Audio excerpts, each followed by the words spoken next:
Hello, everybody, and welcome back to the HerStory TV and the HerStory podcast. This is Gertrude Matcha here in beautiful Wellington, New Zealand. And today I am graced with the presence of yet another fascinating woman. Welcome to our tribe.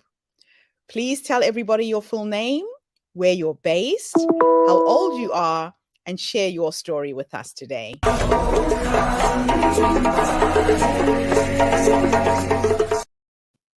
Thank you so much for having me. My name is Melissa Jones, and I am based in the United States in Indiana. I am 47 years old, and I really started this organization called Girls Positivity Club because of my own growing up combined with my experience in being a teacher. And really, if I think about growing up, I always believed in myself until I was 8 years old. So I have these memories of this time in my life where I was at this elementary school. I felt free. I felt very loved. I felt like I connected with my own peers. And my parents decided that our neighborhood where we lived on a busy street, and it was starting to kind of go downhill to them. They felt that a lot of the people who were starting to move in were a bit dangerous, and they weren't feeling comfortable with our environment. So, being the supportive, good parents that they are, they decided to look at another part of town to move so that I would have a better experience in growing up. And so that was when I was 7, turning 8. And they moved us across town to a suburban area that was a middle class, nice homes, nice school. And I immediately didn't fit in. And from that moment, from when I started at that school, I started having all of these insecurities about who I was, if I was good enough, if I fit in with these new girls.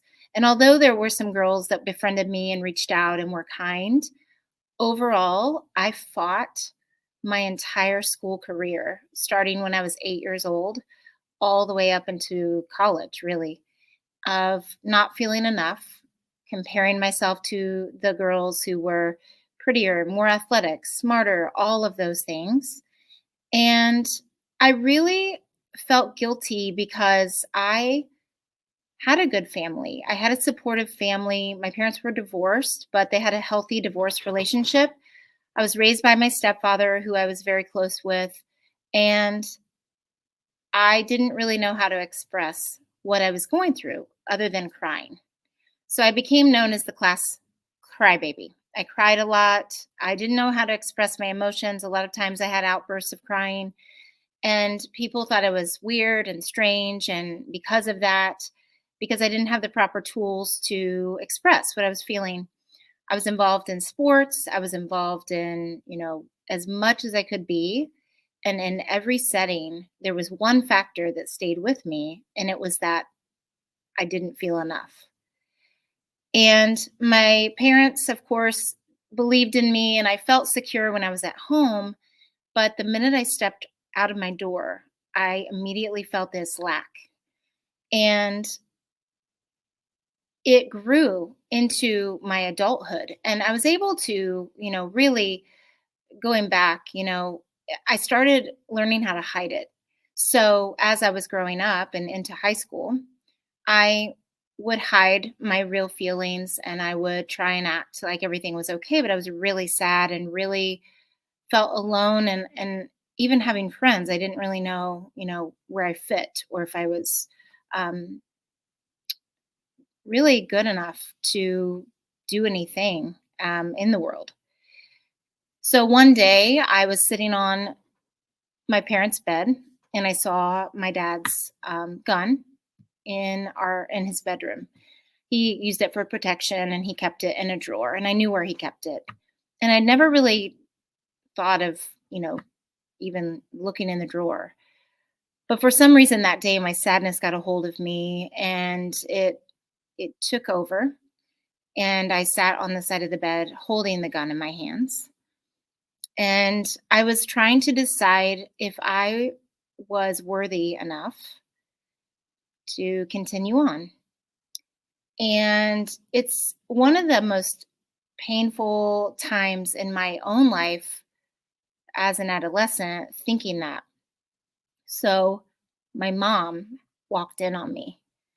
For some reason, she decided that she was going to check and see where I was. I wasn't showing any signs of anything.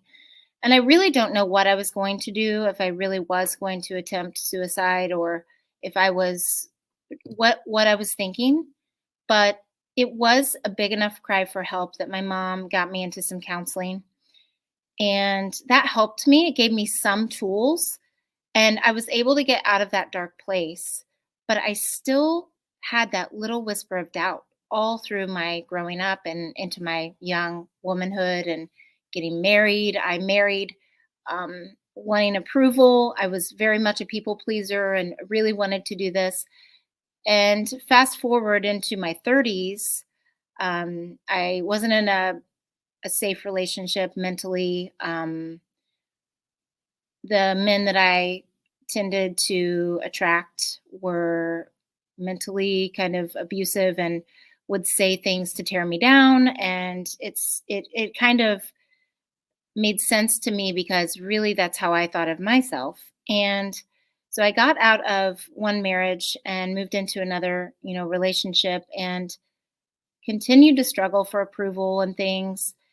And it really wasn't until 2018 that something changed. And it was the year that my stepfather, who I always just called my dad because he raised me from the time I was a baby, he really was important in my life. And we found out that he had a brain tumor. And we had no idea. He was very healthy, very active, older, in his upper 60s, and fun, wonderful, life of the party. Um, and he had a grapefruit sized brain tumor. And so we did all of the treatments and things, but glioblastoma is not curable. And in 2018, he passed. And it was at that moment, in going through hospice and my dad's decline and all of that, that I was healing and I was hurting at the same time. I was hurting because of grieving my dad, losing him and his place in our family and his impact on my life. But at the same time, I was part of a women's group, and it was a nutrition and fitness group online. And I started learning about mindfulness and the way to talk to myself and the way to encourage myself. And I started learning about how foods could heal. And I started moving my body every day, nothing intense or extreme. I learned how to really start taking care of myself from the inside out. And as a teacher of 23 years, I started reflecting on all of the things that had come up for the girls in my classroom. And I realized that really a lot of the same things were coming up. It was a pattern repeated in every school setting that I've ever been in. I've been in private school. I've been in a charter school that was a low income. I've been in a rural community that was a farming and small college community. The private school was a wealthy community, and then public school that was a mix of all types of kids. And there were common factors that I started reflecting on. It's like, these girls are going through what I did, and I suffered in silence because I didn't think it was a big enough problem until that day I was sitting on the edge of the bed with the gun in my hand. It had escalated silently inside of me. And I didn't know how to express it to my parents because I didn't want to be a burden. I didn't want to be dramatic. I didn't want all of these things. I worried about that. And I wanted to please my parents at the same time and make them proud. And I started thinking about, well, I need to do something about this because things were starting to click for me. I was starting to gain, even though I was hurting from my father passing, I was also healing myself. And yes, I still was sad. I still cried. And it's still hard to talk about it sometimes. But I started groups with my girls. I decided to try out teaching them what I had been learning about myself in my women's groups. And I started teaching them how to talk to themselves. I started teaching them positive ways to get through hard things. And they loved it. They stayed at their lunchtime. They wanted to come every day, but I told them that they needed to also socialize too. They came in at recesses and we did clubs, and it really was taking off. And we always have a creative piece where we create something that's related to what we learn, and girls love that.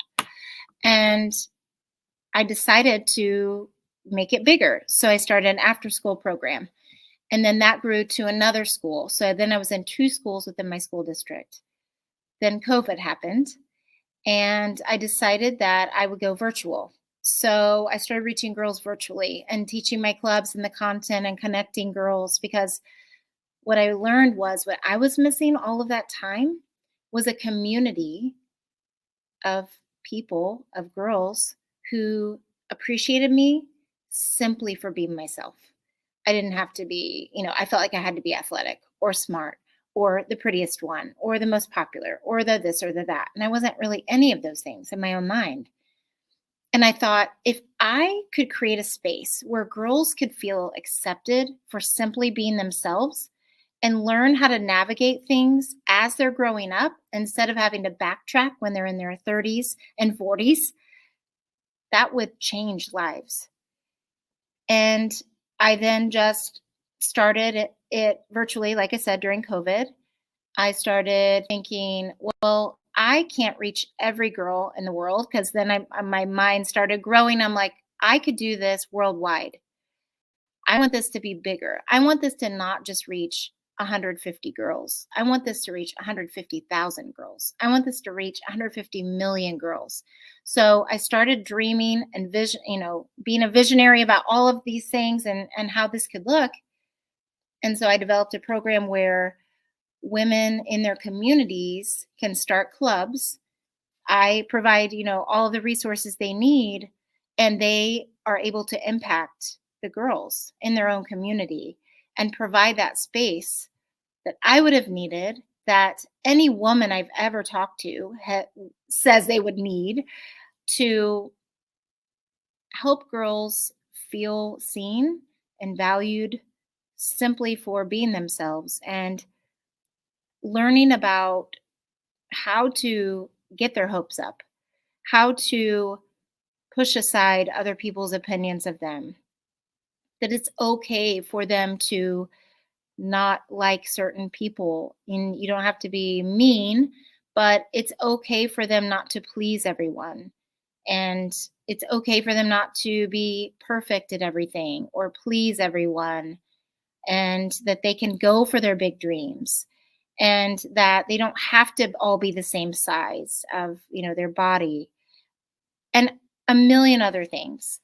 And so what I do now is I teach the girls a variety of things under 4 different pillars that I have found consistently comes up with girls.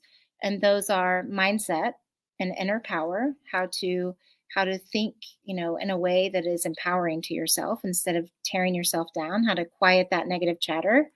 At the same time, not ignoring negative emotions, because I never would want a girl to think you're never allowed to have a negative emotion, to feel it and to, release it in a way that's positive, or learn how to, cope with whatever the situation is in a healthy way. And that inner power is like how to get that inner power, how to find your own voice, how to find your own your spark, and how to express that in the world and how that can look. So that's one pillar. The second is about positive ways to release stress and anxiety, because that comes up a lot with girls, is they're not sure quite how to release it in a positive way or how to express it. And besides talking, there are ways through art, there are ways through music, there are ways through, partnering with another girl and expressing, this is what I think about this, and having that conversation, journaling, all kinds of things. And movement, going for a walk, getting in a green space or even out in the sun, is such an easy way to release that stress and that anxiety, and a lot of other things. The third is the confidence and identity. how to believe in yourself every day. And it's those small steps that we take each day, and how not to give up on yourself when you make a mistake, how to handle failures and mistakes and not view them as that you are terrible or you're not as good as or fill in the blank as, but ways to handle that and ways to take steps toward your own confidence every day and be your own encourager, be your own cheerleader first, and also encourage other girls because there's room for success. There's so much room for all the girls to succeed. And instead of seeing it as a competition, to support other girls in that way. And that builds not only their confidence and identity, but the other girls as well. And how to figure out who you are and how that can change. That identity piece is huge because you're going to have different interests. We just did a lesson last week on passions and how you're going to have different passions, and you need to try different things out to see what it is that really lights you up, that really makes you you. And that you being you is good and connected to other girls. And, we're all really one and we're connected. And the more girls can see that in a positive way, that they can have their uniqueness, but also be connected to other girls in a healthy way, in a positive way, without the drama and the tearing down, the more empowered she will feel and the more empowered the environment. And then the last way is leadership and visibility. How to not only stand up in front of a crowd, because I think a lot of girls see that as the only way to lead, but that there are other ways to lead, and be visible to the world and to their classmates and to their friends, and how to make the other girls feel that as well. Wow. I can see that you and I are on the same page in terms of the work we do. Yes. My focus is on women, your focus is on the younger girls. Mhm. And there's so many threads of commonality that has really brought us together. Mhm. Now, if you could go back, let's imagine that time is an illusion. Mhm. Your past, your present, your future is on the same timeline. And I could take you back to that young girl sitting on that bed holding that gun. Based on what life has taught you up till this point, what three nuggets of wisdom would you go back and give her? I would tell her that she is good enough and that she only needs to believe that about herself, that she does have special gifts inside of her and she does have a purpose, and that it's okay if she doesn't know what it is exactly in that moment. That's one piece that I would tell her. I would also tell her that other people's opinion is none of your business. I think I spent a lot of time worrying about what other people thought of me, and if other people thought I was, funny or pretty or whatever. And even today, I have to coach myself on it's okay if they don't like you. There doesn't have to be a reason. There might just be something that, for some reason, for no fault of your own, they don't like you, and that's okay. So I would say to push other people's opinions aside and to really figure out what I wanted to do. And I think the third would be about body image. It would be no one cares what your jean size is. No one cares what size you are, because I worried so much growing up about my size and how I compared to other girls' sizes. And we didn't have the internet when I was growing up, really. It was in its infancy and early stages, but I looked in magazines and I wondered why I didn't look like that. And I had this standard of what a pretty girl should look like. And what I tell myself is pretty comes in all shapes and sizes. And the most beautiful people are the ones that are their true selves. And that is what makes them beautiful, not how their body looks, not how big their thighs are or how big their chest is or their hair or anything, but really when you step into your true self, that's when your true beauty comes out, and it really has nothing to do with your size at all. I absolutely love that. Thank And you. it doesn't matter what age you are. Hmm. Even as adults, women are still going through the same struggle. But the biggest challenge now is young girls have access to the internet. They have access to platforms like Instagram, where people are posting photoshopped images of themselves. What advice do you give to parents to protect their young girls from the impacts of the negative things that social media is causing? Hmm. I think that parents need to talk about filters.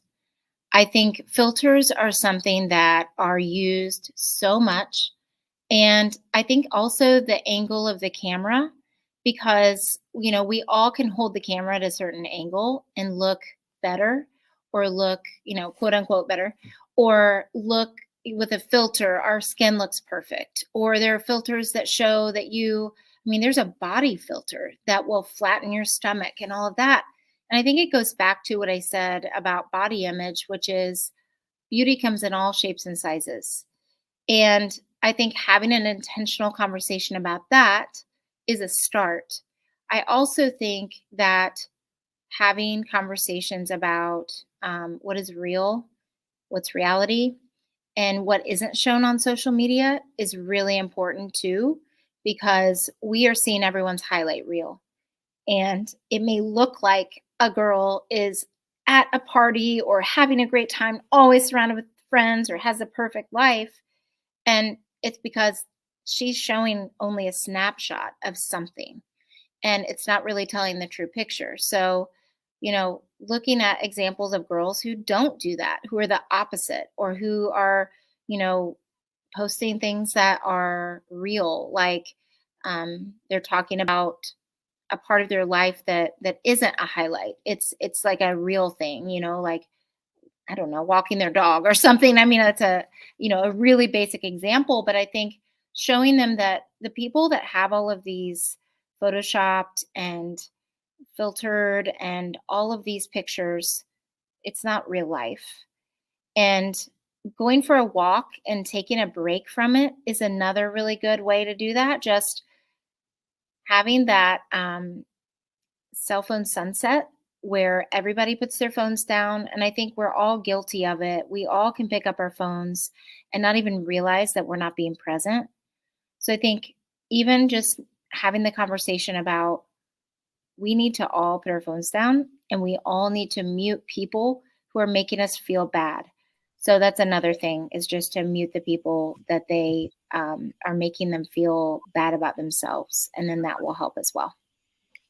Yeah, it does take a lot of energy to deal with negative people as Yes. opposed to people who are positive. They Yes. actually say it's 8 times more energy to deal with negativity.